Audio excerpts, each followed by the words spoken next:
En el día de hoy veremos el tema de las reacciones redox. Estas reacciones están basadas esencialmente en el comportamiento que tiene el estado de oxidación de los elementos a lo largo de las mismas.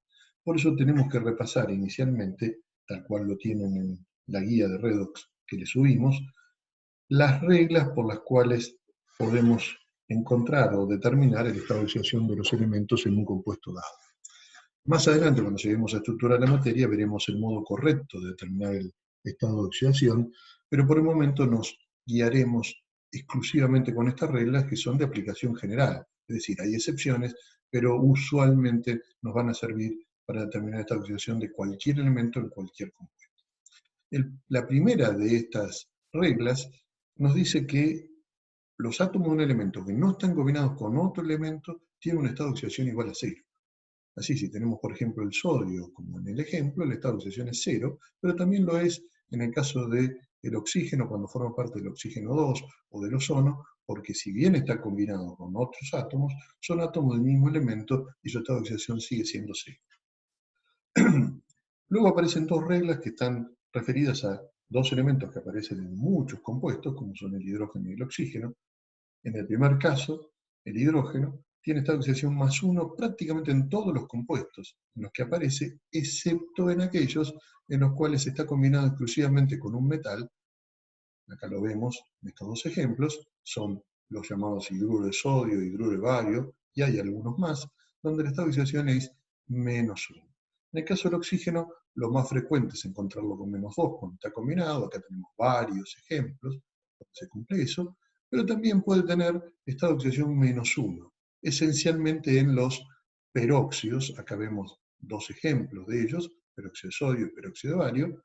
En ambos, así como en otros peróxidos, la especie que está presente es la especie peróxido, donde los dos átomos de oxígeno están unidos entre sí y con una carga -2. También hay excepciones en el estado de oxidación del oxígeno cuando está combinado con el flúor.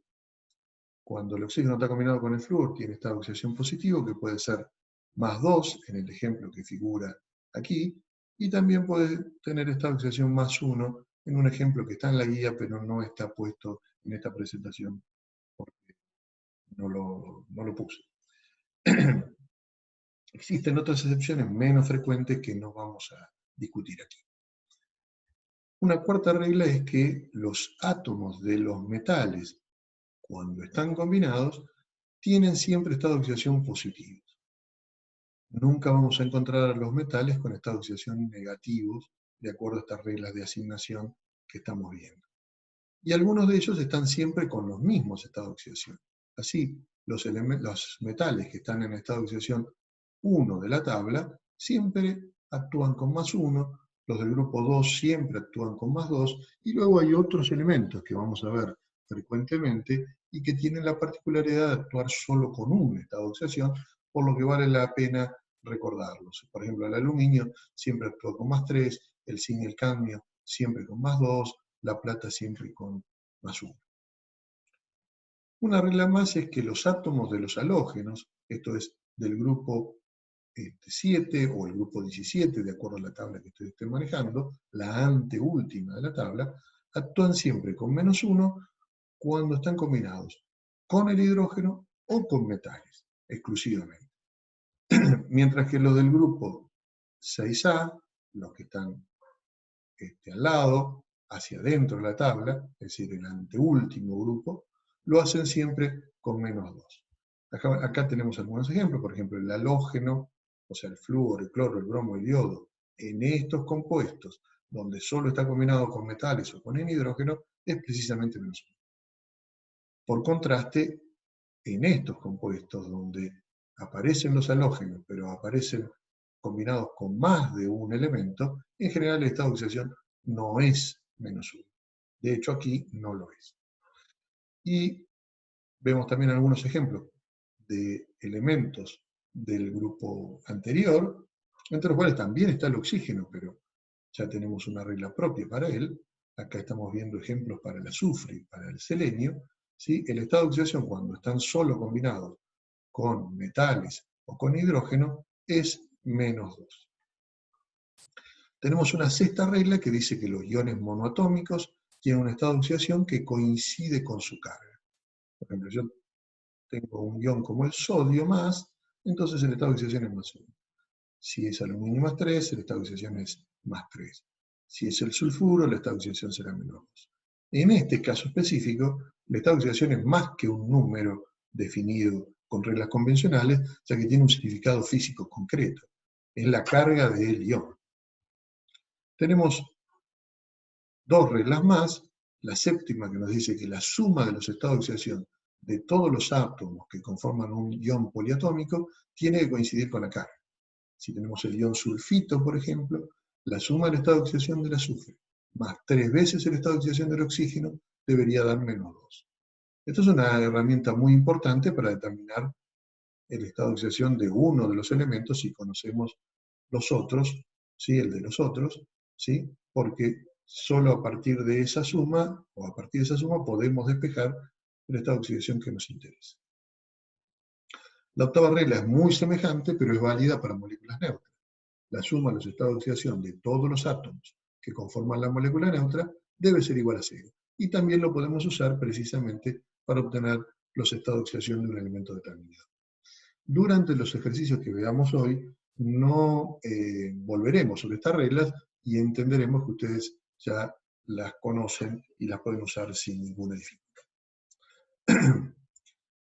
Vamos a ver entonces las reacciones que llamamos en su momento con transferencia de electrones. Se referían a reacciones en las cuales hay cambios en los estados de oxidación de los elementos que actúan en ellos. Por ejemplo, en el ejemplo 1 tenemos al zinc, que cuando está como reactivo no está combinado con otro elemento y por lo tanto su estado de oxidación es 0, y se transforma en zinc más 2.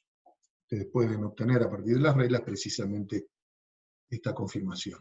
Así que hay un cambio en el estado de oxidación del zinc, y si se fijan con un cierto detalle, también en el del hidrógeno. El hidrógeno está pasando de más 1 a 0. Así que esta es una típica reacción con transferencia de electrones, que son aquellas en las cuales vemos un cambio en los estados de oxidación de uno o más elementos. Algo semejante ocurre en la reacción de abajo. Cada vez que un metal participa en una reacción, ¿sí? Participa, digamos, en estado elemental, necesariamente debe producirse un cambio en el estado de oxidación, porque si luego aparece combinado, o si originalmente aparece combinado y luego en estado elemental, necesariamente tiene que haber cambiado su estado de oxidación.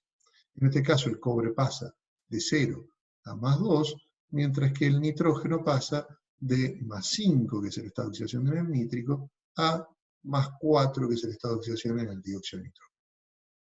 Por otro lado, aparece todavía nitrógeno con el estado de oxidación más 5, pero ya vemos que hay un cambio, con lo cual cumplimos con la condición que teníamos al hablar de reacciones con transferencia de electrones.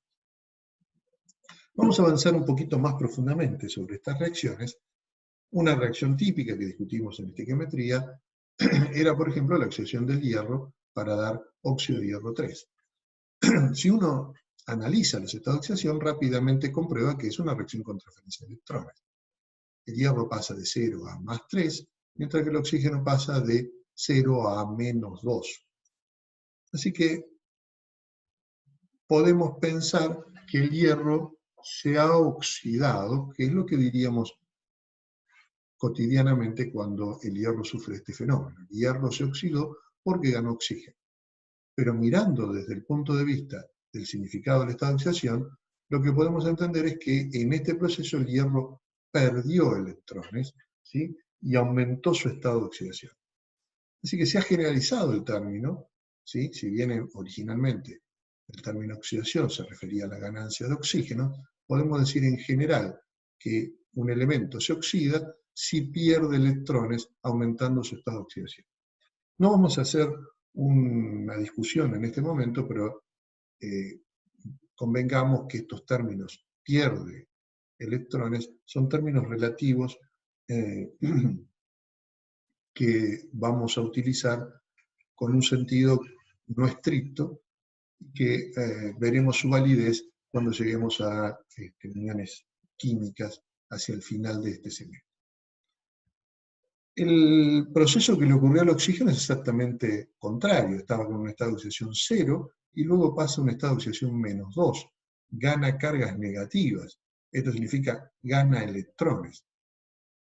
Y lo manifiesta a través de una reducción de su estado de oxidación. Por eso a este proceso lo llamamos precisamente reducción.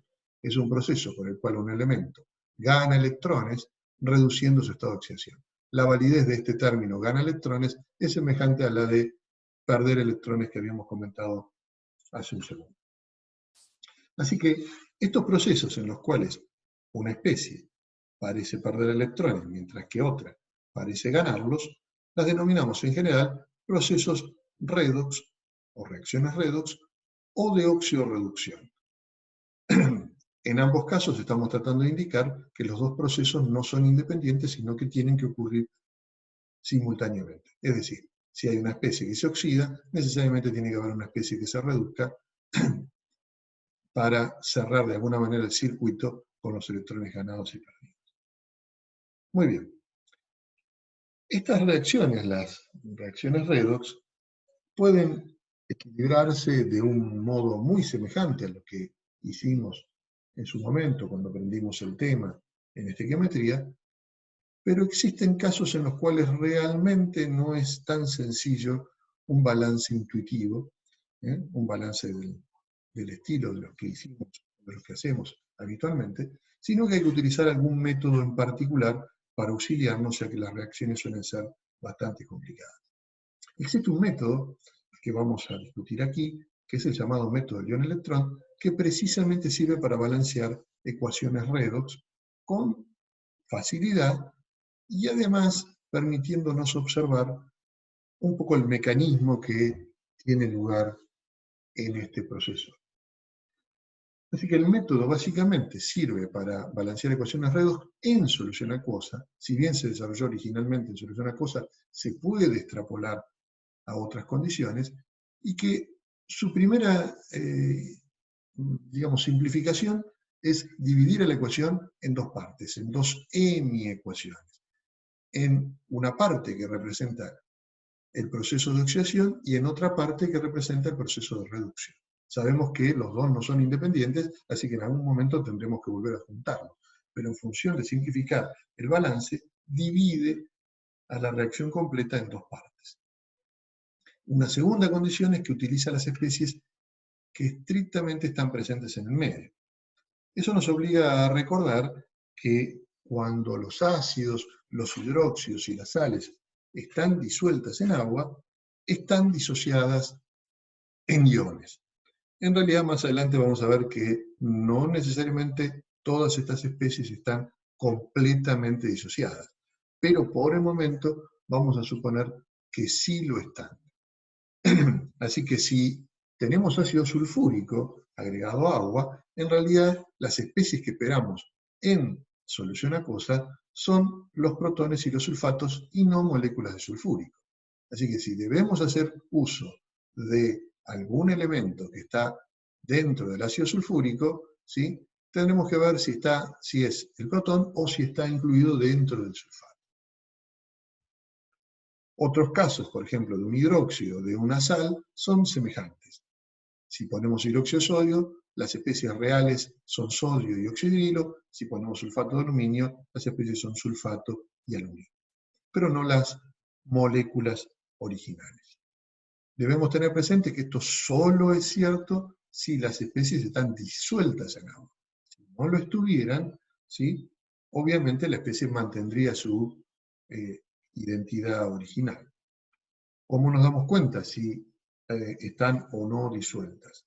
Por supuesto, las propiedades químicas podrían decirnos algo al respecto, pero momentáneamente veremos si hay algún detalle que señala que esa especie no está disuelta.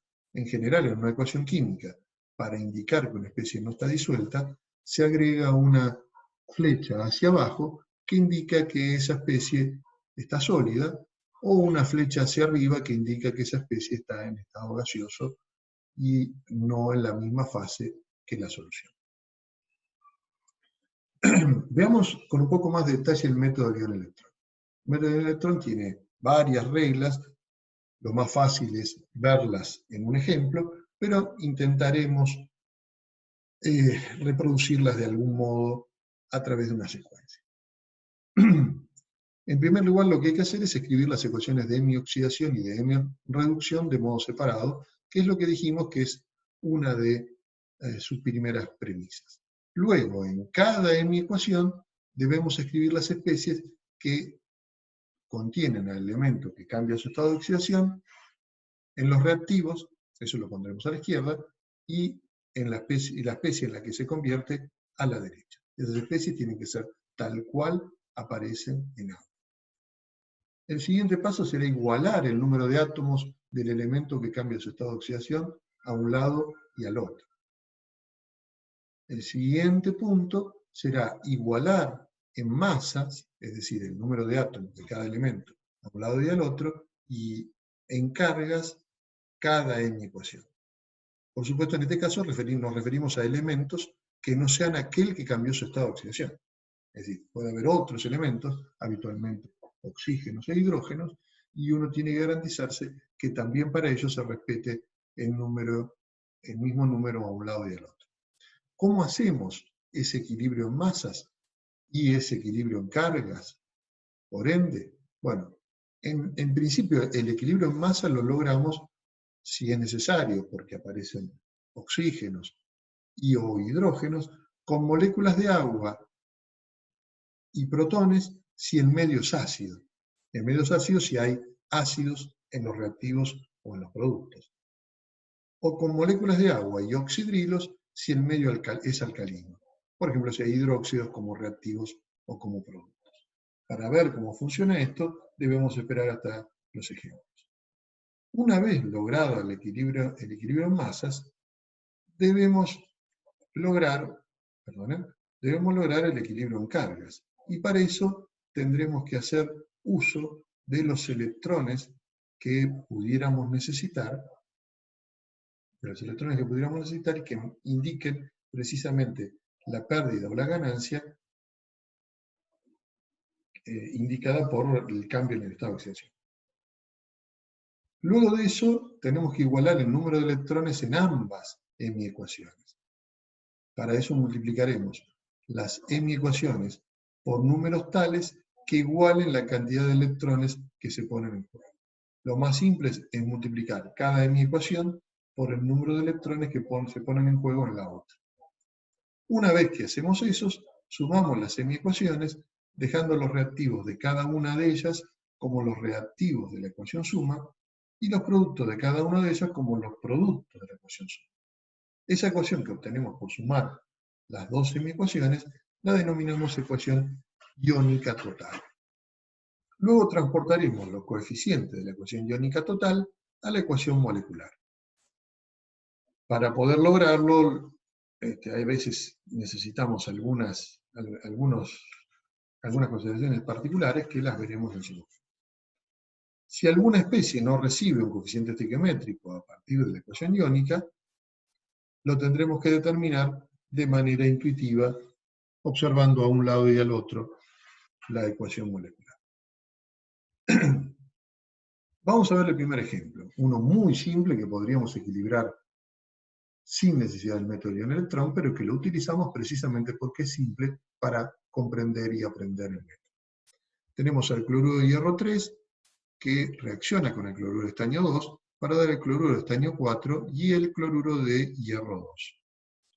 Lo primero que deberíamos hacer es analizar los estados de oxidación de cada uno de los elementos que conforman estos reactivos y estos productos. Una recomendación muy fuerte es no poner los estados de oxidación sobre los elementos en los compuestos, porque eso suele confundir luego con las cargas y también suele ser confundido a la hora de analizar para cuántos átomos corresponde ese numerito que ponemos. Así que la recomendación es tratar de hacer una tabla independiente donde ponemos cada elemento y el estado de oxidación que tienen reactivos y que tienen productos. Rápidamente podemos chequear que el hierro reduce su estado de oxidación por lo tanto participa del proceso de reducción, mientras que el estaño aumenta su estado de oxidación, y esto es lo que habíamos indicado como oxidación. ¿Qué especies vamos a tener en solución? Como en este caso se trata de 4 sales que están disueltas, no aparece ninguna flecha hacia abajo indicando lo contrario, las 4 deberán estar disociadas y lo estarán en su catión y en su anión respectivamente. El anión para todas ellas es cloruro y los cationes son el hierro 3, el estaño 2, el estaño 4 y el hierro 2. También vamos a tener obviamente agua en solución. Así que ahora empezamos por escribir la M-ecuación de reducción y la M-ecuación de oxidación. En la M-ecuación de reducción necesitamos mostrar que el hierro más 3, que está tal cual en solución, se transforma en hierro más 2, que también existe de ese modo en solución. Mientras que en la M-ecuación de oxidación mostraremos que el estaño más 2 se transforma en estaño más 4. Resulta claro que a un lado y al otro de la ecuación, el número de veces que aparece el elemento que cambia de estado de oxidación es el mismo, y que no hay otros elementos participando en las reacciones. Por lo tanto, son casos extremadamente simples que solo necesitan ser balanceados por su carga. Hasta el momento, la carga a un lado y al otro de la ecuación, en ambos casos, es distinta. Esto es lógico porque tanto en el proceso de reducción como en el proceso de oxidación se ponen en juego electrones, y esto los tendremos que indicar de manera explícita. Para que el hierro más 3 se transforme en hierro más 2, debe incorporar un electrón. Recuerden que los electrones tienen carga negativa, así que si incorporamos uno o más electrones, la carga positiva debería descender. En este caso, para pasar de hierro 3 a hierro 2, solo es necesario un electrón. Cuando pasamos de estaño más 2 a estaño más 4, la cantidad de electrones que se ponen en juego es el doble, ¿sí? Pero además deben ir del otro lado de la ecuación, porque claramente el estaño más 2 produce estaño más 4 y libera 2 electrones. Precisamente esos electrones deberán ser tomados por los iones férricos. Fíjense que en este momento la carga neta a un lado y al otro, en ambos casos, digamos, es la misma. Por ejemplo, constantémoslo en mi ecuación de reducción. Tenemos 3 cargas positivas y una negativa. Esto nos da 2 positivas netas, que es lo mismo que tenemos del otro lado.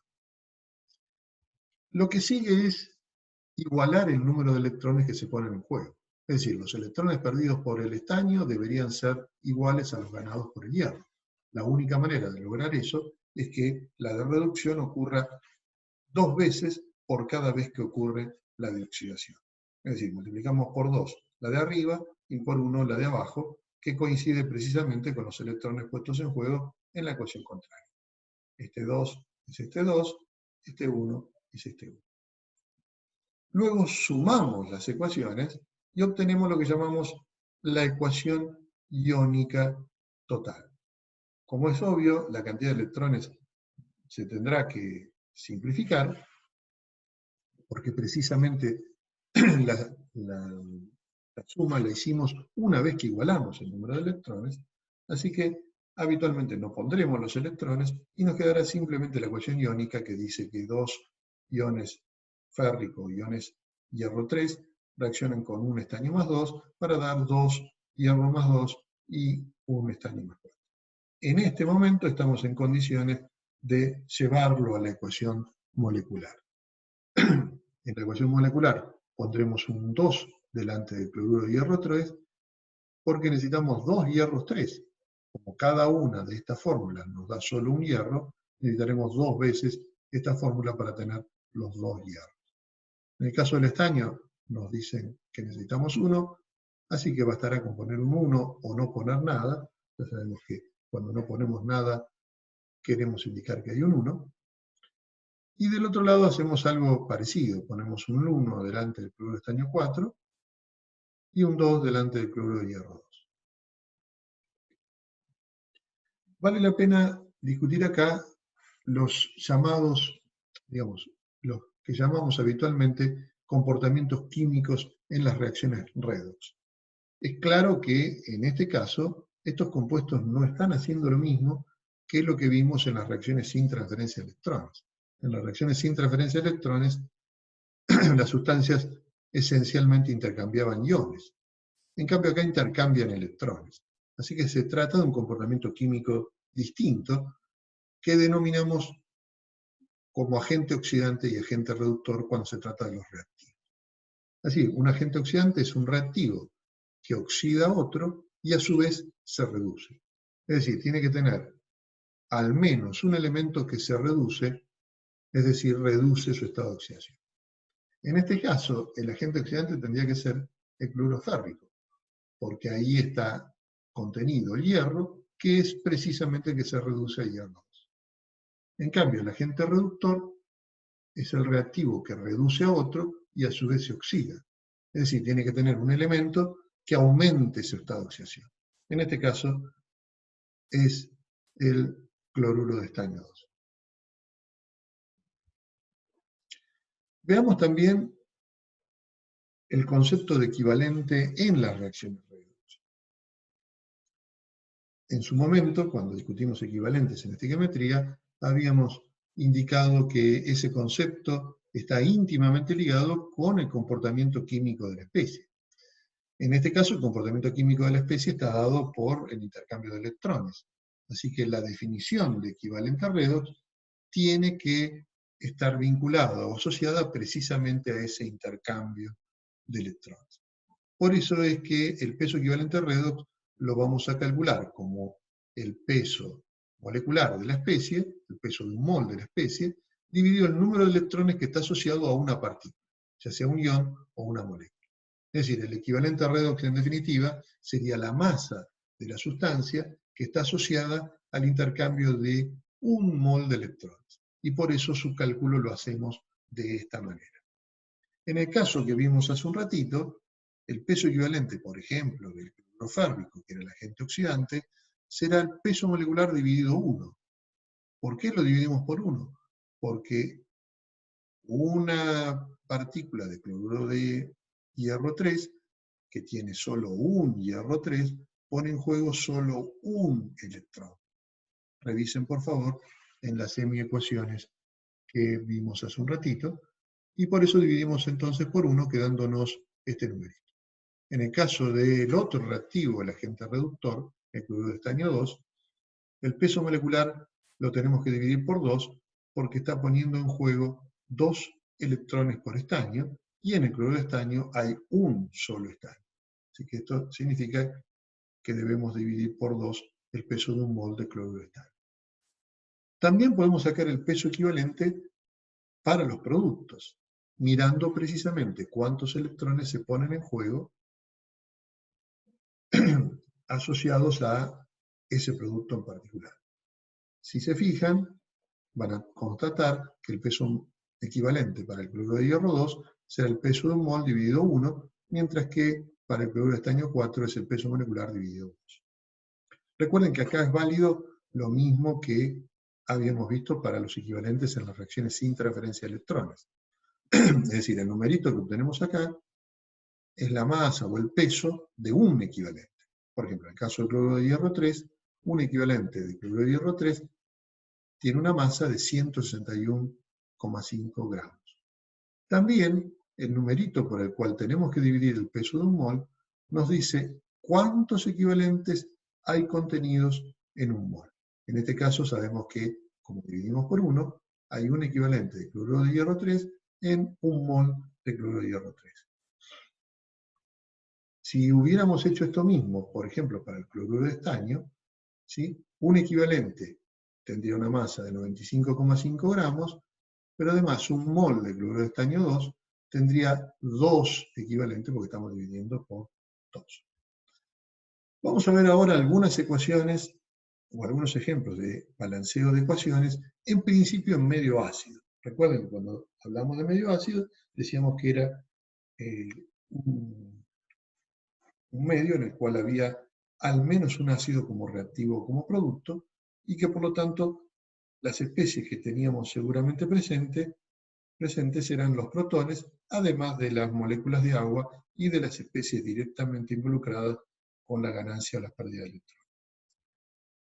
Así que el primer ejemplo que veremos es el del cobre con el ácido nítrico para dar dióxido de nitrógeno, nitrato de cobre 2 y agua. Lo primero es un análisis de los estados de oxidación, no lo veremos con detalle, entendemos que esto ya lo pueden hacer ustedes, pero es fácil encontrar que el cobre cambia de 0 a +2 y que el nitrógeno cambia de +5 a +4 en el dióxido de nitrógeno, aunque hay algunos nitrógenos que mantienen el estado de oxidación, que son aquellos que están dentro de la sal. ¿Qué especies van a estar en solución? Obviamente, el nítrico estará disociado en nitrato y protones, la sal está disociado en cobre 2 y nitratos, habrá agua, habrá dióxido de nitrógeno, todo eso en la solución. No habrá obviamente cobre porque el cobre, el metal, no es soluble en agua. Entonces, indicamos primero la M ecuación de oxidación y la M ecuación de reducción. La M ecuación de oxidación implica que el cobre pasa a cobre +2, mientras que la reducción indica que el nitrógeno +5, que está dentro del nitrato, se transforma en nitrógeno +4, que está dentro del dióxido de nitrógeno. La primera la podemos igualar fácilmente, muy parecida a los ejemplos anteriores, colocando simplemente los electrones que pierde el cobre al transformarse de 0 a +2, que son precisamente 2 electrones. En este momento ya esta ecuación queda balanceada. La otra es algo más difícil y tenemos que seguir de algún modo los pasos que habíamos comentado previamente. El primero es tratar de igualar el número de veces que aparece el elemento que cambia el estado de oxidación. Pero en este caso es el mismo. Hay un nitrógeno a la izquierda, un nitrógeno a la derecha. Nuestro segundo paso es tratar de igualar los átomos de los otros elementos que participan. En este caso el oxígeno. Es fácil ver que tenemos 3 oxígenos a la izquierda y solo 2 a la derecha. Una manera de salvar este inconveniente es poner agua, que es una especie presente. ¿Cuántas moléculas de agua? La cantidad necesaria para igualar a los oxígenos. Así que en este caso es suficiente con poner 1, de modo tal que ahora tenemos 3 oxígenos a ambos lados. Obviamente esto provocó una nueva distorsión, que es la aparición de hidrógenos, pero sabemos que tenemos protones, así que podríamos colocar 2 protones a la izquierda para igualar esta situación. Tengan presente que es muy importante colocar las cargas, no es lo mismo hablar de hidrógeno con una carga positiva, ion, hidrógeno o protón, que hablar del átomo de hidrógeno. En este caso estamos hablando precisamente de protones y no del átomo de hidrógeno, así que no hay que olvidar la colocación de la carga. En este momento tenemos igualdad de masas, pero no igualdad de cargas, precisamente porque nos faltan los electrones. Como el nitrógeno está transformándose de +5 a +4, está reduciendo su estado de oxidación en 1, es evidente que está ganando un electrón. Así que la misma ecuación nos queda de este modo. Ahora tendremos que sumar las dos M ecuaciones, pero previamente habrá que multiplicar por 2 la M ecuación de reducción, que, perdonen, acá aparecen 3 electrones, pero es solo 1, no hay un 3, sino un 1, ¿sí? Tenemos que sumar estas dos M ecuaciones y nos obtendremos finalmente esta ecuación iónica total. Fíjense que cuando multiplicamos esto por 2, multiplicamos todo lo que está a la izquierda, pero también todo lo que está a la derecha, y luego lo sumamos con lo que tenemos a izquierda y a derecha de la ecuación de abajo.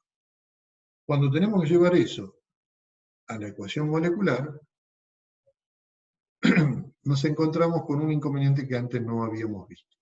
En principio con el cobre no hay ningún problema, ponemos un 1, tal cual indica la ecuación iónica, pero cuando tenemos que poner el número delante del nítrico, si observáramos la cantidad de nitratos, deberíamos colocar un 2, pero si observamos la cantidad de protones, debemos colocar un 4. Cuando tenemos estas situaciones, es decir, la ecuación iónica nos da una información doble sobre el coeficiente estequiométrico que tenemos que colocar, siempre optamos por el número más grande, en este caso el 4. Del otro lado tenemos un 2 delante del dióxido de nitrógeno, un 2 delante del agua y un 1 delante del cobre. Así que la ecuación ya quedó balanceada. Es interesante que noten que el hecho de haber puesto un 4 aquí delante implica haber colocado el doble de nitrógenos de los que se estaban reduciendo.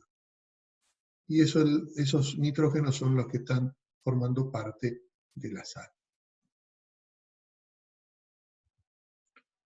Así que cuando la ecuación iónica sugiere dos coeficientes estequiométricos distintos para un mismo compuesto, optamos siempre por el número mayor. Y recordemos algo que hemos usado en este ejemplo, y es que la presencia de un ácido en los reactivos o en los productos permite usar protones y agua también para balancear una M-ecuación. En este caso decimos que el medio es precisamente ácido.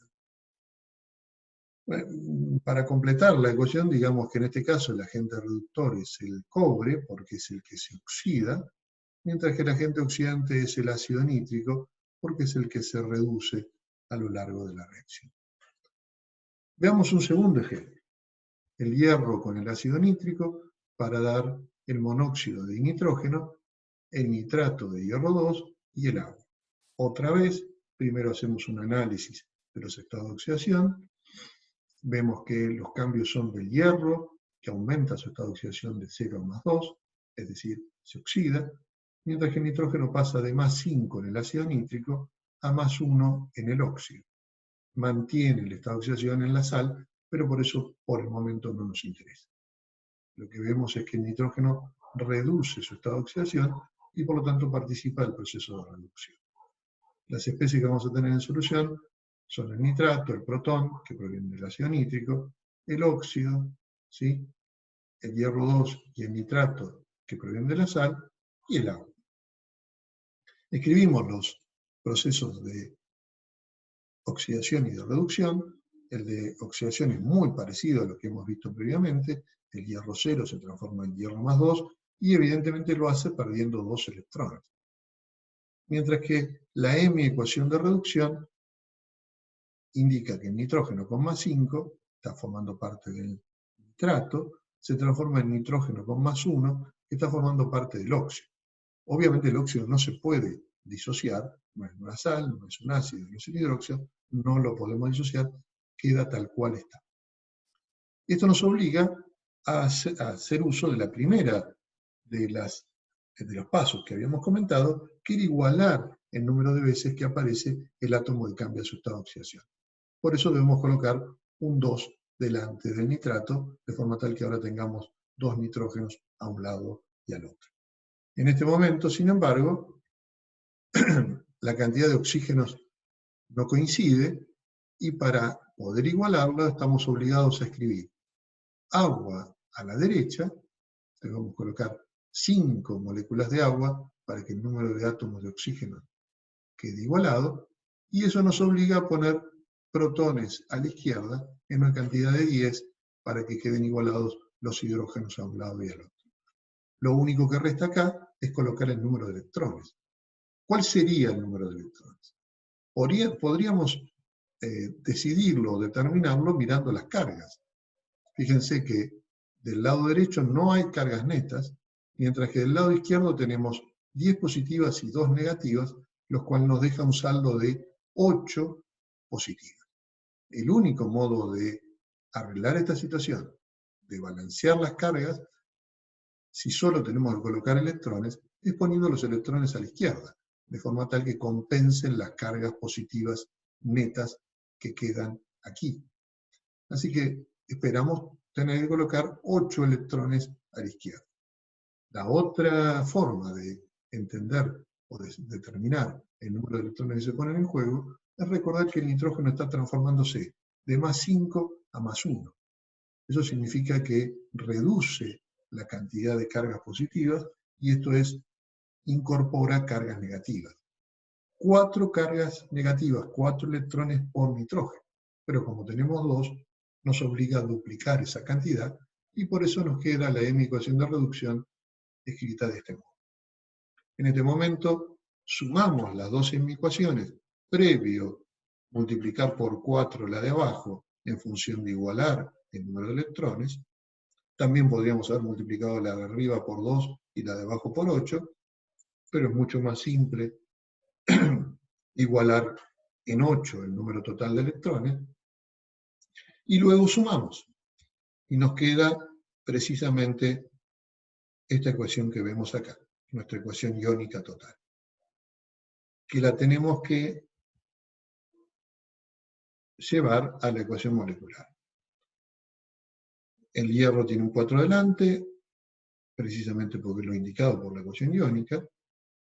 Para el nítrico tenemos una situación parecida al ejemplo que habíamos visto hace un ratito con el ácido nítrico, y el cobre. Tenemos doble información y optamos por el número más alto. El óxido queda con un 1 delante, el nitrato de hierro 2 con un 4 y el agua con un 5. Otra vez el ácido nítrico es el agente oxidante y el hierro es el agente reductor. Cada vez que un metal en estado elemental participa como reactivo en una reacción redox, está claro, debe ser el agente reductor. Se tiene que oxidar porque no puede tener estado de oxidación negativo. Vemos un ejemplo más. Ya la ecuación es un poco más compleja. Fíjense, agua oxigenada más dicromato de potasio más ácido sulfúrico para dar oxígeno, sulfato de cromo 3, sulfato de potasio y agua. Sin embargo, el procedimiento es parecido. Primero vemos los estados de oxidación de todos los elementos y resulta claro que aquí el oxígeno pasa de -1 en el agua oxigenada a 0 en el oxígeno. Es cierto que hay otros átomos de oxígeno con -2 y esos siguen estando a la derecha con ese mismo estado de oxidación. Es decir, el cambio es de los oxígenos que están con -1 en los reactivos a los oxígenos que están con 0 en los productos. El otro elemento que cambia su estado de oxidación es el cromo, de +6 a +3. Las especies en solución son las que están en este cuadrito, es decir, podemos disociar todo lo que sea sal o ácido o hidróxido, en este caso no los hay, porque estamos en medio ácido. Entonces todas las sales, en este caso tenemos 3, el dicromato de potasio, el sulfato de cromo 3, el sulfato de potasio, y también el ácido presente, que es el ácido sulfúrico. Y luego tratamos de equilibrar cada M ecuación. En el caso de la M ecuación de oxidación, escribimos la especie en la cual está el oxígeno con -1, que no es posible disociar, que se transforma en oxígeno 2, que es el producto.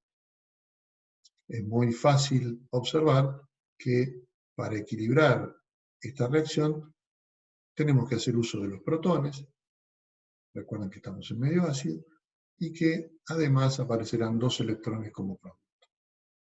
Es fácil notar que esto equilibra las cargas, pero estos 2 electrones también surgen del análisis del estado de oxidación.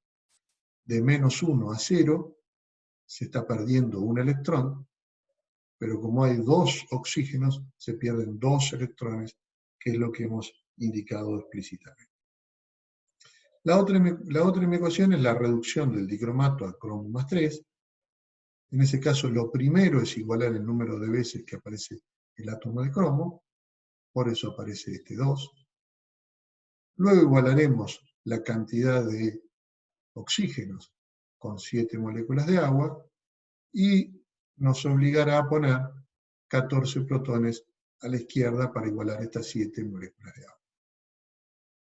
Nos faltarían solamente los electrones, y como pasamos de +6 a +3, el estado de oxidación aquí es +6 y el estado de oxidación acá es +3, el cromo gana 3 electrones por átomo, pero como hay 2, serán 6, así que la M ecuación equilibrada nos queda de este modo. Sumamos las 2 M ecuaciones y obtenemos la ecuación iónica total. Y luego lo transportamos a la ecuación molecular.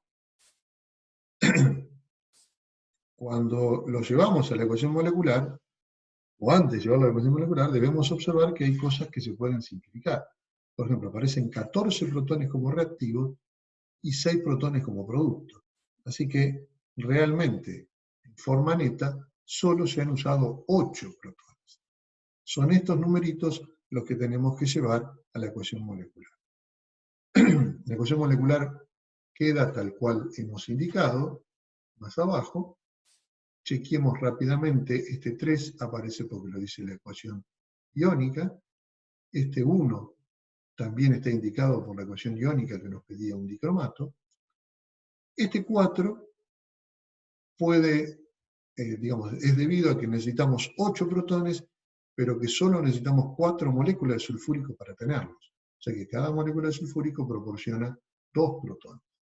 Del lado derecho tenemos un 3, que proviene de este 3, un 1, que es la información indicada acá, nos piden 2 cromo 3, y el sulfato de cromo 3 tiene precisamente 2 cromos. Así que con un 1 nos alcanza.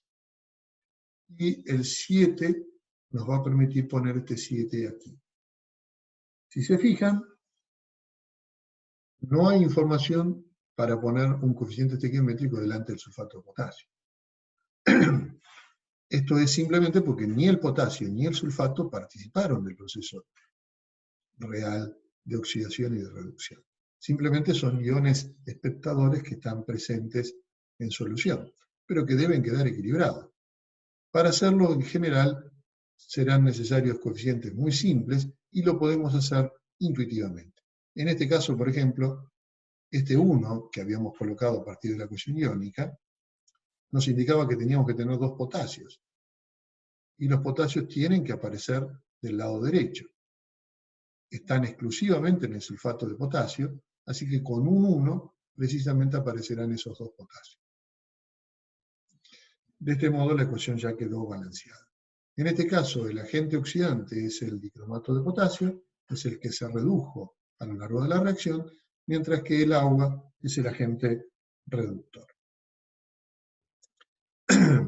Si intentan sacar el peso equivalente, podrán ver que para el peso equivalente para el agua oxigenada es peso molecular sobre 2, mientras que el peso equivalente para el dicromato de potasio es peso molecular sobre 6, mirando simplemente cuántos electrones pone en juego cada molécula de agua oxigenada o cada molécula de dicromato de potasio. En el caso del dicromato de potasio, recuerden que cada dicromato de potasio da un solo dicromato, así que en definitiva dividimos por el número de electrones que pone en juego cada dicromato, que es precisamente 6. Podríamos sacar también los pesos equivalentes para oxígeno y para sulfato de cromo 3, y podemos obtener que eso nos da peso molecular sobre 2 y peso molecular sobre